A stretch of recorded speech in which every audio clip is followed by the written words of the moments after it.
الرحيم الحمد لله رب العالمين والصلاة والسلام على سيدنا وعظيمنا وحبيب قلوبنا وشفيع نفوسنا أبي القاسم محمد اللهم صل على محمد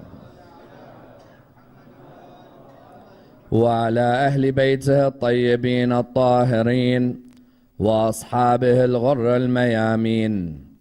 الحمد لله الذي جعلنا من المتمسكين بولاية سيدي ومولاي علي بن أبي طالب.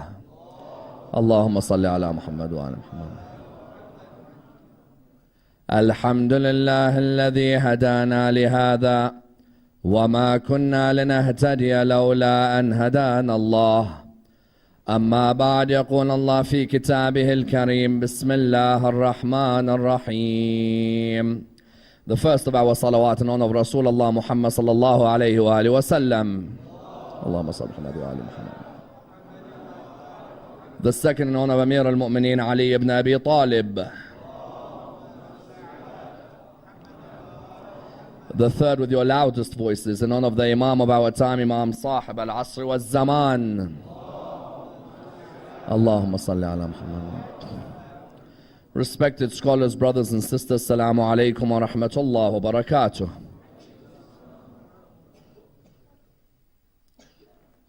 Is Bismillah ar-Rahman ar-Rahim part of the verses of the chapter of a Quran, or is it simply a divider between chapters? Is one of the most fundamental questions in Quranic sciences, and indeed a question that requires a thorough analysis, for the question has a broad spectrum of opinions between the scholars of jurisprudence and the history of Islam.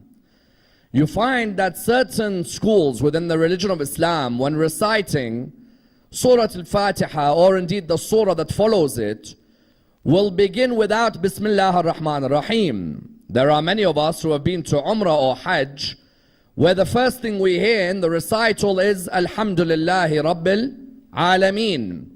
And indeed this raises the question as to whether Bismillah ar-Rahman ar-Rahim is an actual verse of the Holy Quran, or whether it's simply a divider from one chapter to another. This question is of the utmost importance, for we know that Bismillah ar-Rahman ar-Rahim are arguably the most important words in the life of any Muslim.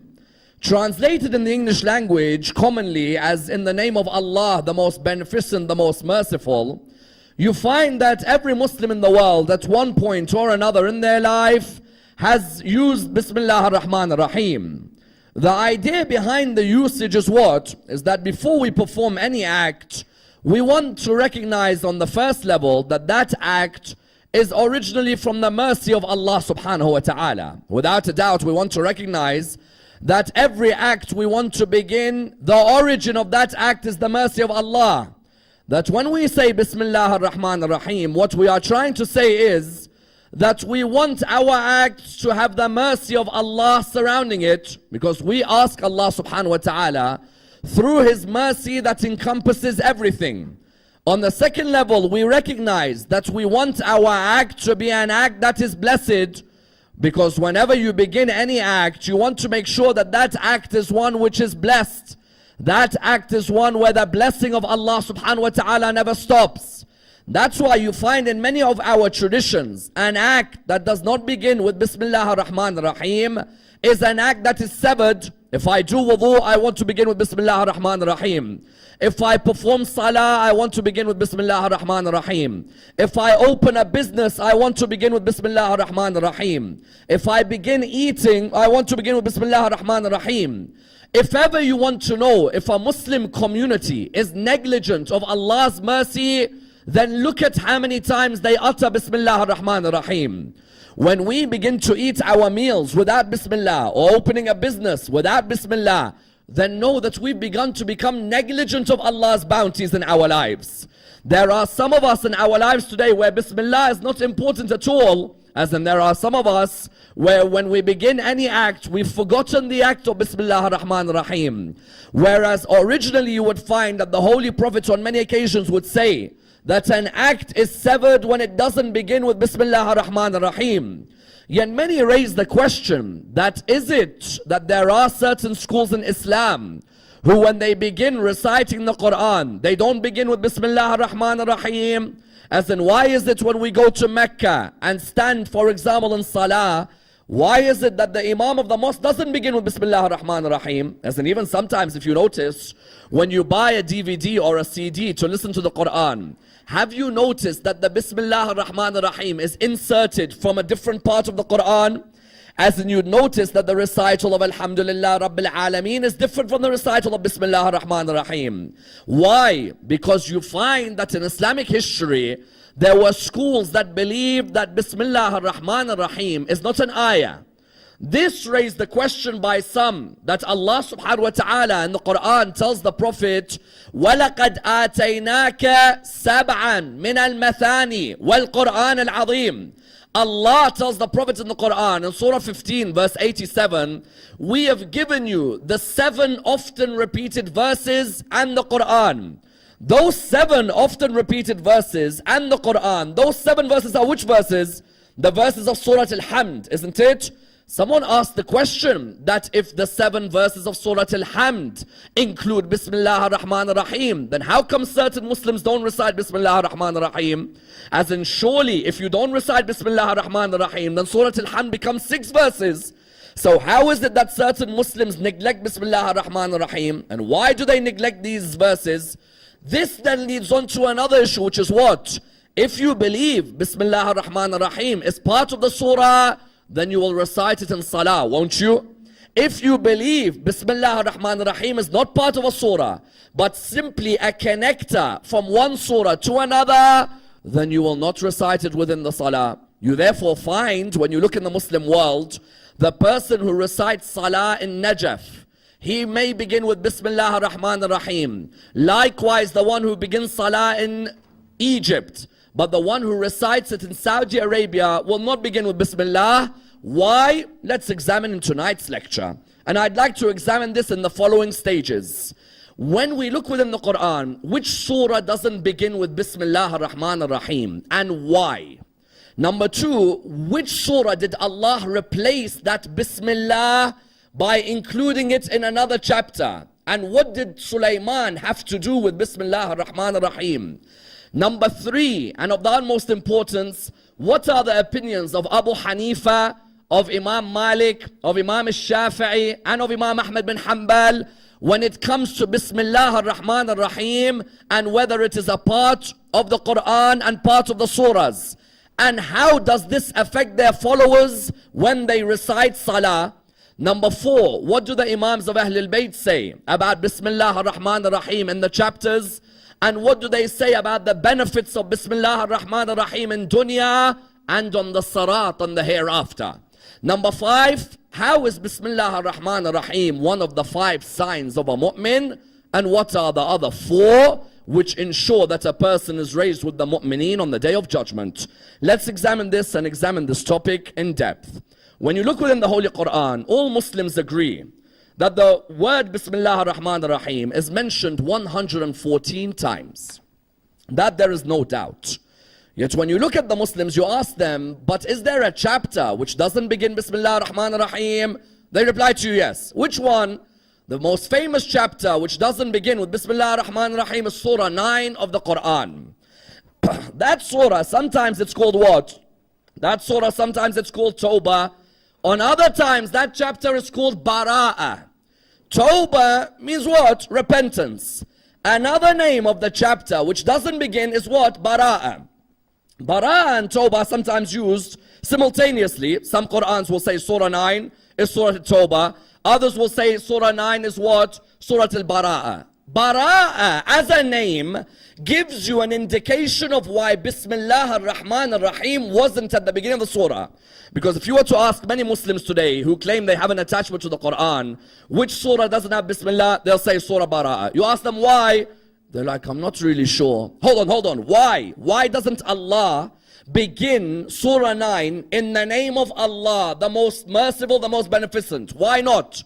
You'll find many Muslims will turn around to tell you the truth. I don't really know why not. I know that we don't recite Bismillah, but I'm not sure why not. No, we have to be sure why not. Why? Because I need to know historically what took place where Allah decided not to address the Meccans with His rahmah. I need to know. I need to know which incident is Allah saying no more Rahman and no more Rahim. Bara'a means in English dissociation. One of the derivatives of Bara'a is Tabarra. Yes? Tabarra we know is one of the Furu' ad-Din, isn't it? Salah, Som, Hajj, Zakat, Khums, Amr bil Ma'ruf, Nahi anil Munkar, Jihad, Tawalla and Tabarra. Tabarra means what? To dissociate. When I perform Tabarra, I dissociate from an enemy or the enemies of Allah's Risala. Correct? As in when you come and ask someone, why do you do Tabarra? They say, because I want to dissociate completely from persons X, persons Y, person Z, because they are enemies of Allah. If you look within the Quran, Nabi Ibrahim, when he dissociated from his uncle, why did he dissociate? Because his uncle became an enemy open of Allah. If you look at Surah 9 verse 114, وَمَا كَانَ اسْتِغْفَارَ إِبْرَاهِيمَ لِأَبِيهِ إِلَّا عَنْ مَوْعِدَةٍ وَعَدَهَا إِيَّاهُ فَلَمَّا تَبَيَّنَ لَهُ أَنَّهُ عَدُوٌّ لِلَّهِ تَبَرَّأَ مِنْهُ. The only time tabarra has been used as a word in the Quran is with Ibrahim. When Ibrahim's uncle became an enemy of Allah by carving the idols and selling them to the people, Nabi Ibrahim said, Allah said that Ibrahim's istighfar for his uncles because of his promise. Now that his uncle has become an enemy of Allah, what happens? Tabarra'a minh. He dissociates from his uncle. In the laws of Salat al-Rahim, if my cousin's not religious, I don't dissociate from them. If my cousin's not a Muslim, I don't dissociate from them. If my cousin is an enemy of Allah and His Prophet, I have to do tabarra from them and not have a relation with them. The only condition where you can perform tabarra from a cousin is if that cousin openly curses Allah and His Prophet. Otherwise, if your cousin doesn't curse Allah and His Prophet, then you still have to maintain some sort of salat al-rahim. Therefore, tabarra from the word bara'a meant a form of dissociation from Allah's enemy. In ziyarat warith or ziyarat ashura, don't we say to Ahl al-Bayt, إني أتقرب إلى الله ورسوله ولا الأمير المؤمنين ولا فاطمة الزهراء ولا الحسن ولا الحسين through what? بموالاتكم وبالبراءة من أعدائكم. I get close to you through your wilaya and through what? And dissociating from your enemies. Surah Bara'a وَبِالْبَرَاءَةِ مِنْ أَعْدَائِكُمْ. Correct? I dissociate from your enemies, Ziyat Ashura. Surah 9 is called Bara'a. Why, Ya Allah, do you call a surah dissociation? I want to dissociate from these Meccans who whenever I've given them a chance with my rahmah to bring peace, they always go behind my Prophet's back and destroy that peace. Hudaybiyah had been signed 2 years earlier, correct? The Hudaybiyah Treaty. When the Hudaybiyah Treaty had been signed, that Hudaybiyah Treaty that had been signed, what was the intention of it? The intention was that the Meccans and the Prophet in Medina would stop fighting each other. They'd already had Badr, they'd already had Uhud. Rasulullah saw a dream that he should go towards Mecca. He had missed Mecca, 6 years he hasn't been to Mecca. He saw a dream that he should go with his companions towards Mecca. But Allah told him there'll be no fighting. The Quraysh were scared. They thought now Muhammad is not as weak as he used to be. Muhammad has thousands of people from Medina with him. They thought he's going to come and kill them. The Holy Prophet told his companions, we're not fighting anyone today. Some of his companions looked at him and said, but they used to kill us. He said, no. Today we go in the name of peace. To the extent one companion said, today I doubt this man's prophethood. No need to mention names. So what happened was, he clearly said that we're going to go in peace. When they said that we're going to go in peace, Rasulullah signed the Hudaybiyah Treaty. The Hudaybiyah Treaty, when he signed it, what was the intention? On the signature it said, no Muslim will attack a Quraysh, and no Quraysh will attack a Muslim for a period of 10 years, correct? That you're meant to honor. Imagine two countries today, Kenya and Tanzania, for example, come together. They say that we'll make a treaty with each other, that no Kenyan will kill a Tanzanian, and no Tanzanian will kill a Kenyan, and there'll be a 10-year treaty between us. Rasulullah knew this would be a good treaty. Why? The relations would improve, there'd be peace. Those companions in Medina whose family thought that they are bad by joining Islam will be able to meet their families again. The misconceptions will be removed. Couple of years after this treaty, on a dark night, the Banu Bakr of Quraysh attacked the Banu Khuza'a Muslims and slaughtered them. When they slaughtered them, the Holy Prophet had said, we had made a treaty, Hudaybiyah. The Hudaybiyah treaty, the intention was what? That we're going to honor each other. There'll be a rahmah between each other. We're going to protect each other's rights. What did they do? In a dark night, they massacred a lot of Muslims. Allah subhanahu wa ta'ala said, no more rahmah. Normally, when I give a risala, I make sure that that risala begins with Bismillah ar-Rahman ar-Rahim, correct? On this occasion, no way. And who gave them that risala? Imam Amir al-Mu'mineen salawatullah wa salamu alayhi. Allahumma salli ala Muhammad wa ali Muhammad. Rasulullah had sent Abu Bakr originally with 300 people to perform the minor rites of the pilgrimage, yes? When he sent Abu Bakr, a day after he sent him, Allah revealed to him, Surah Al-Bara'ah is to be revealed to the Meccans. Either you go or someone who is yourself has to go. Abu Bakr had already left, because sometimes people come and ask me, what, did Rasulullah tell Abu Bakr to reveal it? Then Allah told him to change it? No. Abu Bakr had left. Rasulullah called Imam Ali, said, Ali, come to me. These are the verses of Surah Al-Bara'ah. You go, stand in front of the Kaaba. And I tell you, this would haunt Ali ibn Abi Talib later at Jamal and Siffin. You know, sometimes when you take out your hatred, you take it out because you remember a young man at the age of 30 telling you what to do. It kills a human being sometimes.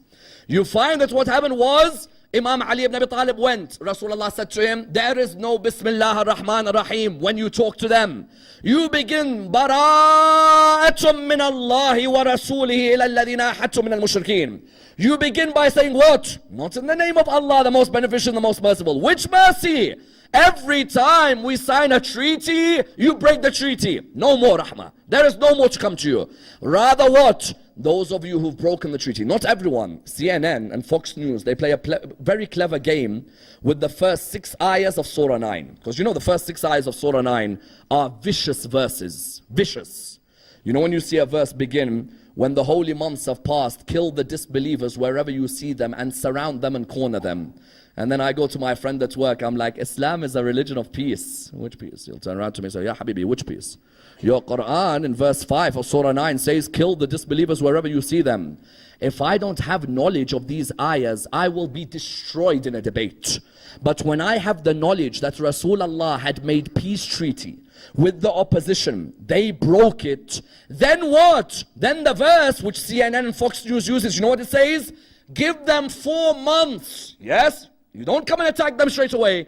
Give them 4 months to at least say we are wrong, we were wrong, we're asking for forgiveness. Rasulullah doesn't just go straight away and tell Ali ibn Abi Talib, wherever you find them, hit them. No. Firstly, those who've broken the treaty, give them 4 months. Secondly, those of the Quraysh who haven't broken the treaty, those of the Quraysh, don't hurt them, because there may be disbelievers in Quraysh who haven't done anything wrong. Just because someone's in Quraysh, if they haven't attacked anyone, don't go and hurt them. Fox News never shows verse 4. It never shows that those who haven't broken the treaty, let them go. It always shows verse 5. The Quran is a vile book. It says kill the disbelievers wherever you see them. No. The Quran said in verse 4, those who haven't broken our treaty, leave them. Then in verse 5, the Quran says, give those who have broken the treaty 4 months. I tell you, what mercy do you want than being told, even though you've just massacred everyone, 4 months to think about what you've done? Ali ibn Abi Talib announced those ayahs at Mecca in front of all the Quraysh. Oh Quraysh, hear me. I am Ali, son of Abu Talib, and I come with a revelation from the Lord. And I wonder if Ali ibn Abi Talib wasn't too young to give the revelation of the Quran, so he was too young to lead the Muslim Ummah when Rasulullah died. As in when you come and tell me Ali ibn Abi Talib was a young boy at 33, he shouldn't have led after Ghadir, yes? At Saqifa, what did they say? They said, Ali is too young. Hold on a minute, he can reveal the Quran, he's not too young. When he leads the Ummah, he's too young. Rasulullah knows Ali ibn Abi Talib is the only one who can reveal this surah. Therefore, this surah Bara'ah is the only surah that doesn't begin with Allah's Rahmah in Rahman and Rahim. Why? Because they broke the treaty of Hudaybiyah and Allah did not send His Rahmah. Therefore, if that surah doesn't begin with Bismillah, how could I say that there are 114 Bismillahs in the Quran? Because someone will turn around to me and say, listen, Sayyid Ammar, 114 surahs in the Quran, one doesn't begin with Bismillah. That means Bismillah is mentioned 113. No. Allah showed us that there's another place where Bismillah is said when Sulaiman wrote the letter to the Queen of Sheba. You see, sometimes people ask, Bismillah, is it Sunnah of Rasulullah? Not only Sunnah of Rasulullah. Bismillah ar-Rahman ar-Rahim is a Sunnah of the prophets before Rasulullah. In which way? When the Queen of Sheba ruled where she ruled, Nabi Sulaiman ruled where he ruled. Nabi Sulaiman, half of the world belonged to him, and the other half belonged to the Queen of Sheba, correct? The hoopoe bird, the hudhud, would fly on behalf of Sulaiman. As you know, Sulaiman, the birds, the animal, the jinn, were all his servants, correct? The wind was his servant. The hoopoe bird, the hudhud, it would travel far and wide. When it would travel far and wide, that hudhud, what would its role be? It would be a navigation. You know, today in our cars, you have sat-nav, correct? It tells you where you're going. In those days, Nabi Sulaiman, what was his sat-nav? His sat-nav was the hudhud. The hudhud would travel far and wide. You know what the hudhud would tell Nabi Sulaiman? It would tell him where the nearest place of water is. Imagine you're going on a journey. Sometimes you check on your sat-nav, where's the nearest gas station, isn't it? You know, when you've got like one mile left or something, you type nearest gas station.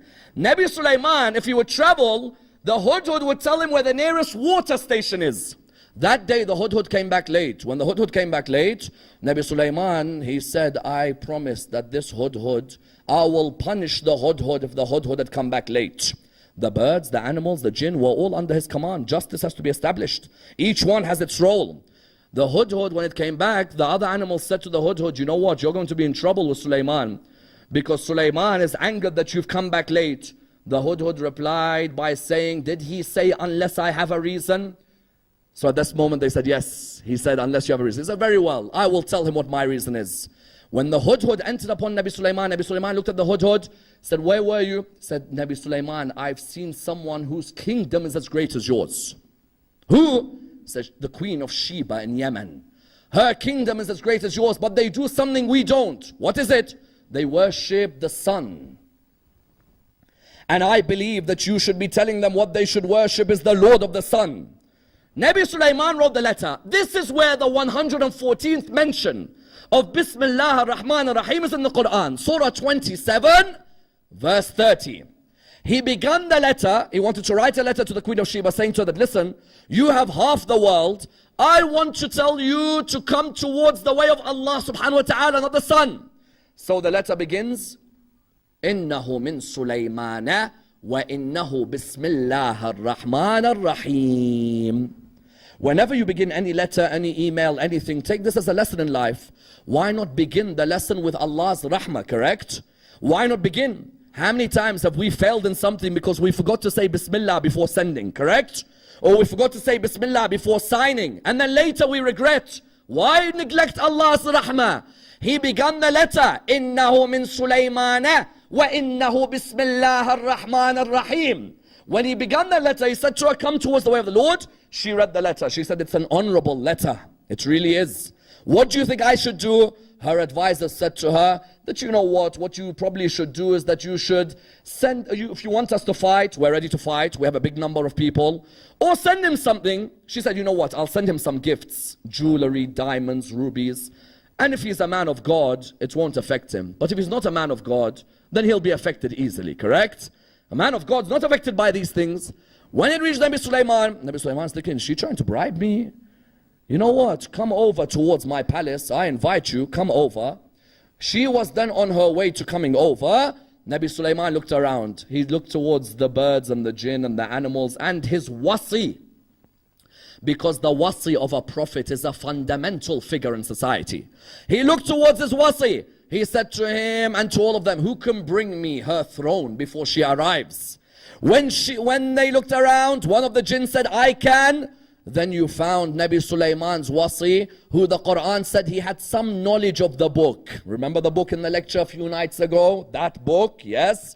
He had some knowledge of the book. He said, I'll bring it before the blinking of the eye. Straight away, the Queen of Sheba's throne was right in front of Sulaiman. That man is a wasi of a prophet. He has some knowledge of the book, yes?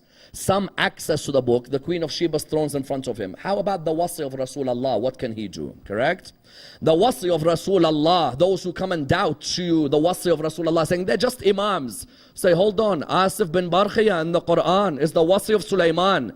The Queen of Sheba's throne is in Yemen. It's like me telling you today, I've got a guest coming. Can we get his chair, which he sits on in his table in Sydney, Australia, in front of me now? And one of you turning around to me and saying, here, look, in front of you. And right in front of me, the chair of that person comes. When the Queen of Sheba arrived, she looked at the chair. But she's a queen, and a queen doesn't talk lightly, yes? Sulaiman says to her, do you recognize that throne? Is it yours? She said, it looks like my one, yes? I'm not going to admit to you, but it looks like my one. But when she entered his palace, she realized. You see, Sulaiman had a palace where it's all glass, but water under it. But the glass is so fine that you can't tell the water under it, correct? So when she entered and she saw, she thought there's water there. She lifted her dress because she thought, I don't want my dress to be wet. As soon as she stepped on the finest glass man has ever made. She looked towards the heavens and she said, if Sulaiman can have a palace so deceiving that the Queen of Sheba thinks that glass is water, then what does the Lord of Sulaiman have waiting for him? Correct? What does the Lord of Sulaiman have? This is Nabi Sulaiman, and the glass made me deceived. How about the Lord of Sulaiman? And she became a follower of Sulaiman, one of the greatest ladies. But Nabi Sulaiman, he began his letter with rahmah, not his, the rahmah of Allah subhanahu wa ta'ala. He wanted to make sure that his invitation to the Queen of Sheba had barakah. That was the 114th mention of Bismillah ar-Rahman ar-Rahim. The question, does therefore every school in Islam believe that when I read Surah Al-Fatiha, does every school in Islam believe that Bismillah ar-Rahman ar-Rahim is the first ayah in Surah Al-Fatiha? No. What are the opinions of the different schools in Islam about Bismillah ar-Rahman ar-Rahim? Please understand this carefully. And there's a fundamental point I want to bring here when you understand this point. What is it? The Hanafis, yes, most of India and Pakistan are Hanafi, correct? Malikis, most of Morocco and Tunisia, Algeria are Maliki, yes? Shafi'is, most of Egypt is or was. Hanbalis, most of Saudi Arabia are Hanbalis, yes? So when you look at the schools of fiqh in Islam, you have the school of Abu Hanifa, the school of Malik bin Anas, the school of Muhammad bin Idris al-Shafi'i, and the school of Ahmad bin Hanbal. Let's see what they say about Bismillah ar-Rahman ar-Rahim. This will help you when you understand why when you're at Hajj or at Umrah, you don't hear Bismillah ar-Rahman ar-Rahim. Firstly, Malikis say absolutely Bismillah ar-Rahman ar-Rahim is not part of an ayah of the Quran, nor can you say it in Salah. Malik used to say it's reprehensible to say Bismillah ar-Rahman ar-Rahim in Salah. And I often wonder what's so reprehensible about what I'm saying. Malik, even though Ibn Abi Zayd in Kitab al-Nawadir, he has an opinion that possibly, but Malik's main opinion is what? Malik's opinion is, if you go to Tunisia, Morocco, Algeria, you won't hear Bismillah ar-Rahman ar-Rahim, not even silently. Straight away, Salah will begin, Alhamdulillahi Rabbil Alameen. Straight away. Not even Salah silent. And Quran, they say no, Surah Al-Fatiha is, it does not begin with Bismillah ar-Rahman ar-Rahim. Surah Al-Fatiha begins with Alhamdulillahi Rabbil. Question. وَلَقَدْ آتَيْنَاكَ سَبْعًا مِنَ الْمَثَانِ وَالْقُرْآنِ الْعَظِيمِ. Correct? Surah 15 verse 87. We gave you the 7 repeated verses. How does Malik answer Surah Al-Fatiha being the 7? Ooh, it's interesting. You know what he says? Count with me, all of you, if you don't mind. Bismillah ar-Rahman ar-Rahim. Yes? Alhamdulillahi Rabbil Alameen. Ar-Rahman ar-Rahim. Maliki yawm ad-Din. Iyaka na'budu wa iyaka nasta'in. اهدنا الصراط المستقيم صراط الذين أنعمت عليهم غير المغضوب عليهم ولا الضالين. Do you all agree? How many are they? 7. Quran says 7 repeated verses, yes? You know how the Malikis view this? Between صراط الذين أنعمت عليهم, they put that as the end of a verse, غير المغضوب. Yes, we the Shia do tahrif, yes? We. I'm the one who's accused of being someone who has a different Quran every year, yes? When I go to Hajj, they tell me, Shia, different Quran, yes? Me? Malikis, therefore, in Salah, Bismillah, no. Surah Al-Fatiha or any surah of the Quran, no Bismillah. Hanafis and Hanbalis, now this is which will help you in Hajj. We said Hanbalis are what? In Saudi Arabia, correct? They say that Bismillah ar-Rahman ar-Rahim is not an ayah of the Quran. Ahmad bin Hanbal may have an opinion that it's only an ayah in Surah Al-Fatiha, but in Salah they say you must recite it silently. Hence in Hajj or Umrah we hear Bismillah ar-Rahman ar-Rahim, Alhamdulillah, correct? You'll hear him whisper it because he's a Hanbali. So in his Hanbali fiqh, you whisper. Abu Hanifa, likewise. Abu Hanifa says, not part of Quran. Bismillah ar-Rahman ar-Rahim. So when you begin a surah in the Quran, Bismillah, what's its role? It just divides the surah. So for example, I finished Surah Al-Falaq. I need to put Bismillah so I know Surah Al-Nas is coming. Abu Hanifa, Ahmad bin Hanbal, Malik says no way. Then it comes to who? Imam al-Shafi'i is the same as us. If you read Mawardi's Hawil Kabir, he makes it clear. Imam al-Shafi'i says, Bismillah ar-Rahman ar-Rahim is an ayah of the Quran. And it's the beginning of 113 surahs in the Quran. And in Salah, you recite it loudly. Therefore, if you go to Egypt, you'll hear their Salah, Bismillah ar-Rahman ar-Rahim, Alhamdulillah. Yes? There's no silence.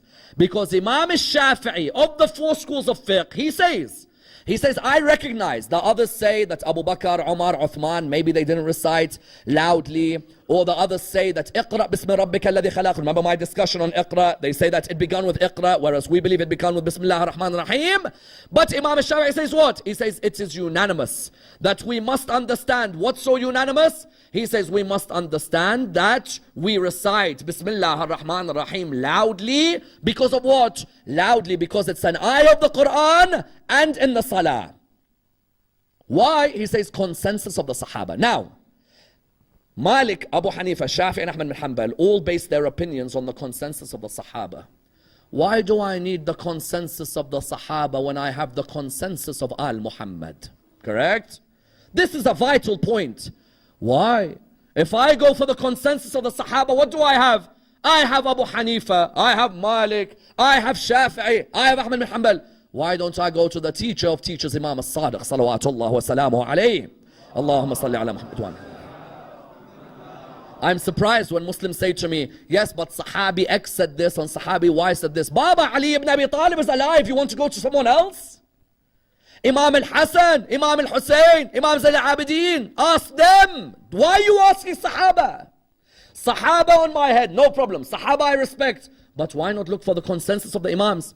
Shaykh al-Tusi, within the Nihaya or within the Khilaf, he examines the opinions of all the schools in Islam, and he has a brilliant section where he examines Abu Hanifa's opinion versus Karhi. He completely examines Malik. He examines Ahmad bin Hanbal. Then he comes to our conclusion. He says in the school of Ahlul Bayt, we say the Quran says, وَلَقَدْ آتَيْنَاكَ what? وَلَقَدْ آتَيْنَاكَ سَبْعًا مِنَ الْمَثَانِي. Surah Al-Fatiha, 7 verses. The first verse is Bismillah ar-Rahman ar-Rahim. That means Bismillah ar-Rahman ar-Rahim is the first verse of every surah in the Quran, except which one? Except Surah Al-Bara'ah or Surah Al-Tawbah. How about reciting loudly? As you know, my dear brothers and sisters, and this is a piece of advice I want to give to everyone because I witnessed this in many places. Salat al-Maghrib, Salat al-Isha. Please everyone listen to this carefully. Salat al-Maghrib, Salat al-Isha, Salat al-Fajr have to be prayed loudly. I don't care if Sayyid Ammar is next to you, if your mum's next to you, if your uncle's next to you. Your salah is incomplete if Maghrib, Isha and Fajr are recited silent. Do you know how many people until today recite Maghrib and Isha and Fajr silently? Bismillah ar-Rahman ar-Rahim. Alhamdulillah. Do you know how many? There are so many people in the Muslim world today who recite Maghrib, Isha, and Fajr silently. Salah gone. What do you do? What do you do if you find out Salah is gone now?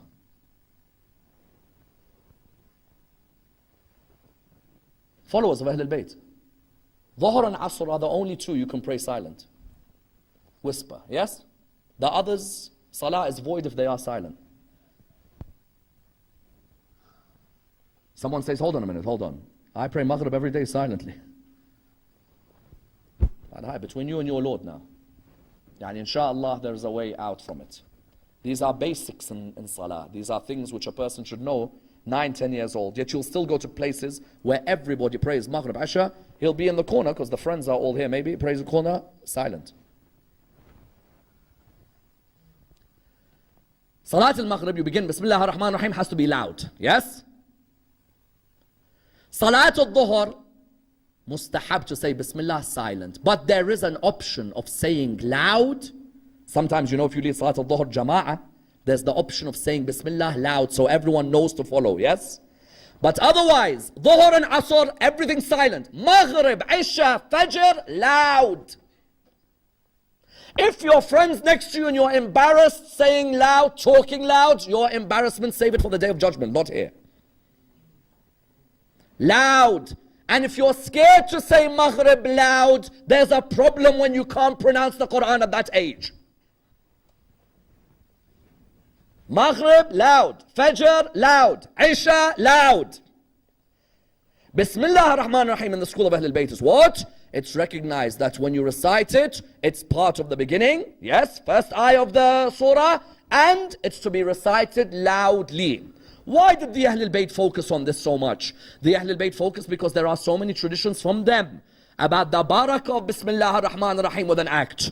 Nabi Isa, one day he narrates, he says that he was walking in a graveyard.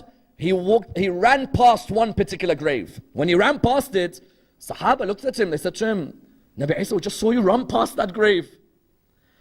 They went the following year. One of the companions says, I went with Nabi Isa. This time he walked past the same grave. I say to him, O Prophet of Allah, last year you ran past that grave. This year you walked. He said, last year that person was being punished by Allah subhanahu wa ta'ala.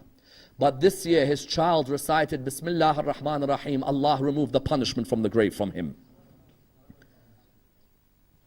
Further than that, the Holy Prophet says on the Sarat, you know, pull a Sarat on the Day of Judgment. The Holy Prophet says that when a person says Bismillah ar-Rahman ar-Rahim, on that day even, Jahannam will cry out, do not say those words for you are even drying up my fire.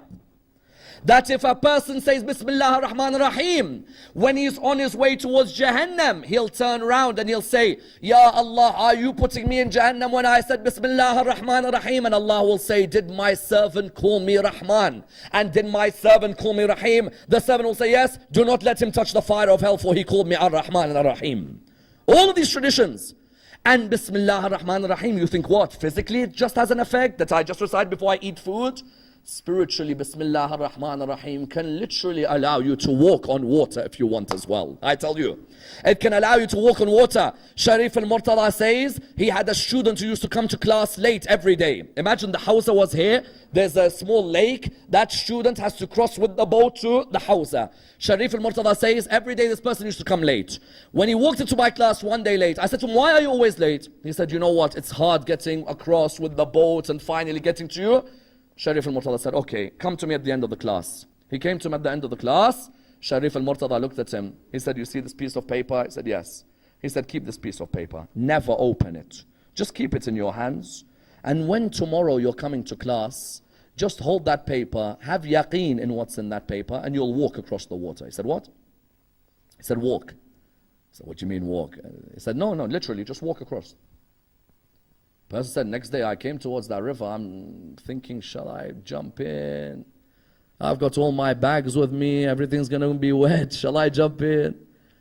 He's like, I put the first step. I had yaqeen. Whatever Sharif al-Murtada gives, I have yaqeen. He said, I took that first step. I was comfortable. Second, third, you know what? I can't believe this. It's not just Nabi Isa alayhi salam who was walking. I'm now walking. He got to the class, Sharif al-Murtada said, how's everything? He said to him, alhamdulillah, very well. He said, you got across safe? He said, yes, safe. Second day again, he's walking across water. Third day, walking across water. Fourth day, he said, you know what is in this paper that's making me walk across? Sharif al-Murtada said to him, don't open the piece of paper. Just have yaqeen. No, let me check the paper. You open it. Bismillah ar-Rahman ar-Rahim. That's it. I thought he's given me some dua. Bayhaqi in his Sunan has a line from the Prophet where he says, Shaitan is the one who caused people to take Bismillah out of the Quran. He wanted people not to recite Allah is Rahman and Allah is Rahim because he feels Allah didn't show him that with Adam. He looks at Bismillah. Easy. I'll walk to the water tomorrow and I'll say Bismillah and I'll cross. He got to the water. First step, straight in. He gets to class, his clothes are all wet. And Sharif al-Murtada looks at him and says, how comes the clothes are wet? He says, oh, nothing. He said, I told you, don't open the piece of paper. Had you known the power of Bismillah ar-Rahman ar-Rahim, the veils between you and Allah are removed. That's how powerful those words are. Therefore, Ahlul Bayt wanted to stress to us that Bismillah ar-Rahman ar-Rahim at the beginning of an ayah, in your salah, loud, let the whole world hear Allah's rahmah encompass everything, correct? Allahumma inni as'aluka bi rahmatika allati wasi'at kulla shay. Allah's rahmah encompasses everything. But then Imam al-Askari says the first sign of a mu'min is that he always says Bismillah ar-Rahman ar-Rahim at the beginning of everything. The second sign of a mu'min, according to Imam al-Askari, is what? That he always wears a ring on his right hand, correct? On his right hand. Why? There are some of us sitting in this hall today. If you look at their right hand, there's no Fayruza, there's no Durr al-Najaf. You look, there is no Aqiq. And you ask yourself why? Ahlul Bayt say you want to be protected from the evil eye, wear this. You want an increase in your memory, wear this. You want to be protected from a trial, wear this. Instead we walk around without the door, which could help our memory, without the Fayruza, which blocks the evil eye, without the Aqiq, which will stop a trial from affecting me in my life. Ahlul Bayt would say the sign of a mu'min, the second sign after saying Bismillah ar-Rahman ar-Rahim, is that they wear one of the holy rings on their right hand. For those of you who always complain about hasad on the people's eyes, wear a ring on your right hand. Every day, just wear it and you will see. And sometimes you may see a crack in that ring. Know that there was one major evil eye that hit you. But that ring had protected. And someone says, what do you mean rings? Rings can really protect? Go on the internet today, type aura stones. There are websites dedicated to the Aqiq. And we had the Aqiq at home. There are websites dedicated to the Fayruz, the turquoise stone. No, we have Fayruzes at home. There are websites dedicated to the Durr al-Najaf. And we have the Durr al-Najaf. The Western world talks of the aura of a stone. We had the aura of the stones from the Imams of Al-Muhammad. Even the Chinese black stone. Imam Ali, when he used to go to war, he would wear the Chinese black hadid al-Sin. Why? Because if you're the type who's nervous in public, wear it. Cements your character when you are about to give a speech or when you're about to enter an important meeting or interview. Don't walk around with these rings, platinum, eyes, diamond, bling bling, whatever they call this rubbish today. And all of this stuff which doesn't help the human being in any way. Wear ruby, wear emerald, zumurrud. These are all rings from the Imams of Ahlul Bayt. The Imams of Ahlul Bayt used to wear these rings wherever they'd go. That's the second sign. The third sign is the one who recites 51 ruk'ahs a day. May Allah allow us to be of those who recite 51. Honestly, we're just about doing 17 properly at the moment. Insha'Allah, you make an effort with Salat al-Layl in this month. Even if you just do Salat al-Witr, forget Shaf, forget the others. Just witr, one ruk'ah, just before you go to sleep or just before Fajr in this holy month. Try and work on your Salat al-Layl. Then you have the signs, the marks of sujood are on their forehead. Yes, the fourth sign of the mu'mineen, the fourth signs of the followers of Ahlul Bayt. You'll see the marks of sujood on their forehead. It doesn't mean, of course, you pick up a more today and smash it on the forehead. No. Inshallah, that will come with time. And the fifth sign is the ziyarat al-arba'een of Imam al-Hussein alayhi salam. Without a doubt. Those of you who are honored to visit Abu Abdullah on his 40th. Those of you who are allowed to go and walk those steps towards the holy land of Karbala. Those of you who can do it, may Allah bless all of you. May Allah allow you all to walk to Abu Abdullah al-Hussein. Imam al-Sadiq used to say, "Oh Allah, have mercy on those cheeks that rub themselves on the grave of Abu Abdullah." Those of you who've had the chance to rub your cheeks on the dharih of Imam al-Hussein, may Allah bless you. But those of you who haven't, you do not know what you've missed out on in life. That you are able to go towards the holy shrine. Imam al-Askari says the fifth sign of a mu'min, he visits Abu Abdullah on his 40th.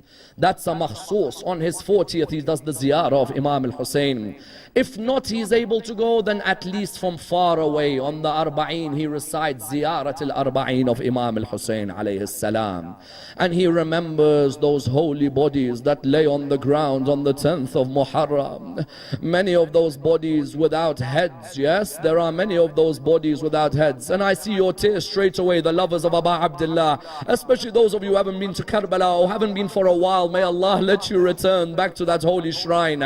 Those bodies that lay on the ground in Karbala, many of them did not have their heads when Imam Zain al-Abidin buried them. And that's why when he returned on the 40th, he wanted to return their heads back to the holy bodies.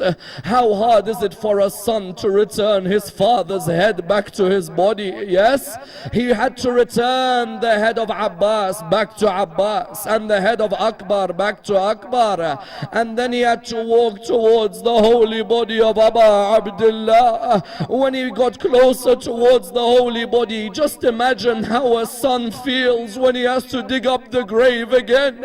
And he placed the head on the body of his father. He narrates, all of a sudden I heard a voice from the grave, the baby, place him on my chest." Abu Abdullah, 40 days had gone, he still remembers the baby. He looked towards Imam Zain al-Abidin, he said to him, the baby, I beg you, place the baby on my chest, and softly place his neck on my neck. Allahu Akbar. Not just place the baby on my chest, place his neck on my neck.